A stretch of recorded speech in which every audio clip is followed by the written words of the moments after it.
Mumbai zone 7 यांनी 89 लाखांचे चोरी आणि गहाळ झालेले मोबाईल, मौल्यवान मालमत्ता नागरिकांना केले परत। माननीय पोलीस आयुक्त बृहन्मुंबई श्री देवेन भारती यांच्या संकल्पनेतून 27 सप्टेंबर रोजी सायंकाळी 6 वाजता बृहन्मुंबई पोलीस आयुक्तालय अंतर्गत परिमंडळ 7 मधील भांडूप, घाटकोपर, पंतनगर, विक्रोळी, पार्कसाईड, कांजूरमार्ग, मुलुंड व नवघर या सर्व 8 पोलीस ठाण्यांमधून गुन्ह्यातील तसेच गहाळ झालेला हस्तगत मुद्देमाल परत करण्याकरिता सामूहिक कार्यक्रमाचे आयोजन करण्यात आले होते।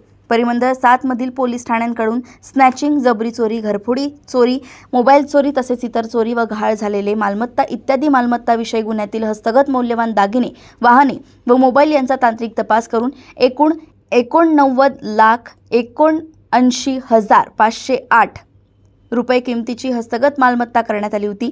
27 सप्टेंबर रोजी भांडूप पश्चिम येथील जैनम हॉल, लाल बहादूर शास्त्री मार्ग येथे माननीय पोलीस उप आयुक्त परिमंडळ 7 श्री राकेश ओला यांच्या हस्ते या किमतीची मालमत्ता संबंधित तक्रारदारांना परत करण्यात आली। सदर कार्यक्रमामध्ये गुन्ह्यातील मालमत्ता, गहाळ मालमत्ता पोलिसांकडून परत मिळाल्याने नागरिकांनी आनंद व्यक्त करून पोलिसांचे आभार मानले आहेत। मुंबई येथून सहसंपादक रणजित मस्के यांची रिपोर्ट।